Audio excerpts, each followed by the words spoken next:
one of the things in programs that really hit me the most is this idea of small hinges swing big doors. Mm. This idea that you can make these little changes that can actually make a really big impact.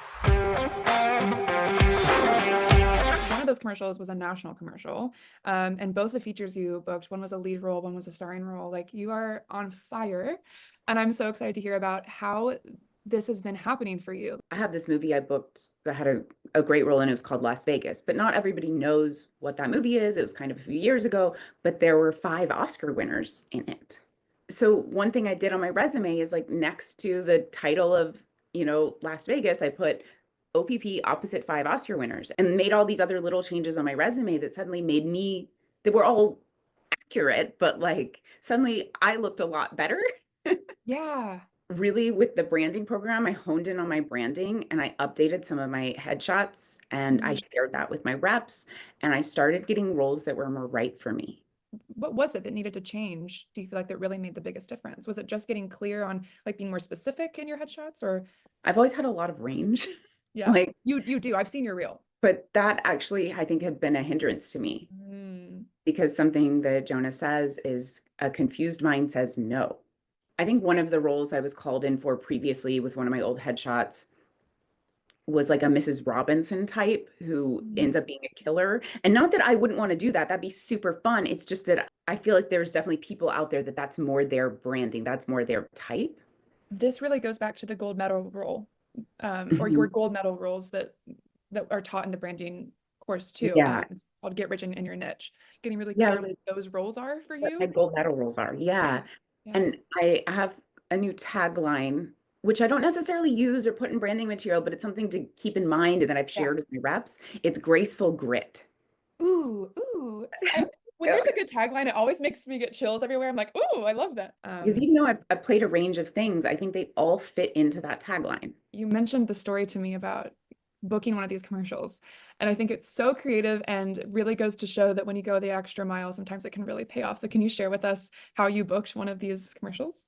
They needed a SAG-AFTRA actress that could whitewater kayak and could roll a kayak. So kayaks, like whitewater kayaks, are really unstable. And the idea is that you can just easily flip over and flip back up, but it's a technique you have to know how to do. Like go underwater? Yeah. Yeah, I mean, it's definitely learnable. It's something I learned when I was young and I have Okay. that skill, but I didn't have any footage of it. And if I did, it probably would have been, like 15 years old. And so I was like, I think I can still do this. I really think I can still do this. I called up the closest place to book a lesson with somebody who had a GoPro. Actually, because the water levels were so high, they wouldn't give me the lesson. They wouldn't rent me the gear before my original audition was due. Okay. So I did the original audition, which is just talking to camera, telling them about a story going down a rapid, sent that in, didn't get a call back. And I called up and I was like, actually, I knew that the callback, because they say the dates of the callback was going to be on that next Monday. Hmm. And I went ahead and booked the next kayak lesson I could on the Saturday before that. I went down there and at first I was nervous. I was like, maybe I'm not going to know how to do this. But it all just came back like riding a bicycle. And I was Mm. like, awesome. And so I got all this great footage. So I'm like coming home on Saturday trying to edit it together. And I only had the preview file. So it's like tiny. It's like this big. It's so blurry. And I'm like, you know what? I don't care. I'm sending it on to the casting director. And he responded almost immediately. He was like, oh my gosh, you're great at this. Let me see if I can get you in. And I was like, okay, let me try to get you that good footage. So finally, the guy file transferred over the good footage. I re-edited it. I sent it on to him. And it was only after I sent him on the better footage that he got back with me for a time. We just CC'd my agent on it. And Hmm. then I got in, did the interview, and booked it. That's really And exciting. same thing with the national I booked. I can't talk much about that because it's an NDA, but all of the auditions for that were in person and like last minute. And I maybe previously would have been like, oh, I can't rearrange things for that, but I just was really inspired to, make it happen and go in person because maybe not everybody else will put in that extra effort. And that worked out Mhm. for me too. It's aggressive with grace. Yes, aggressive with grace. One other thing that you mentioned that seemed to make a big difference for you is follow-up. That's something you said you didn't do before as much. So I have a tracker Okay. that I make sure I just keep up to date on when I reached out to people and whatnot so that I'm not letting things fall.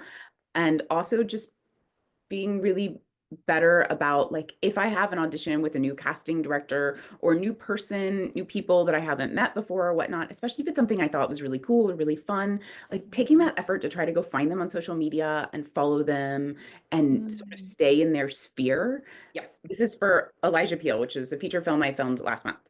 I on the casting director's website, they had like a contact form. I thought it was there was no way I was still gonna, I thought I wasn't still in the running. Right. And I sent a message to the casting director to say, hey, I just want to thank you so much for uh, reading me for such a fun role. It was such a pleasure to get to meet you and to get to read this role and wishing you all the best. Hope you have a great day.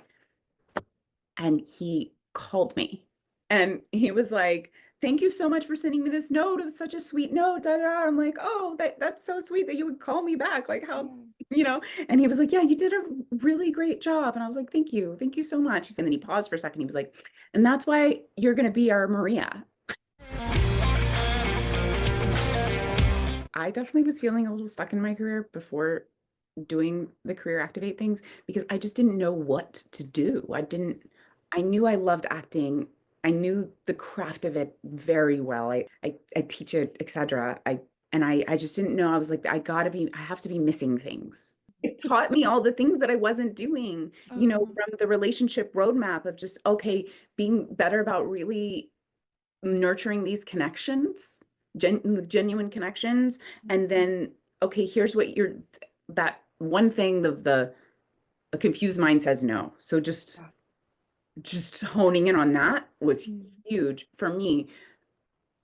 So for another actor that might be feeling stuck in their career, like get a mentor, get a Mm. coach. Yeah. So I love Atlanta. We have such a strong artistic community. And really, we're just filming a lot of things here. So it's a Mhm. great place to get in the door where maybe in somewhere like LA might be a little tougher to get in the door for the bigger Mhm. things. I Yeah. feel much more grounded in Atlanta. I feel much more Mhm. supported as an artist. I feel like it's less about getting ahead and more about the work here for me. I have a fuller life here. My Yeah. life's not just about my career in acting, and I believe that that fuller life contributes and makes my work better. April underscore Billingsley on Instagram. Thank you, April.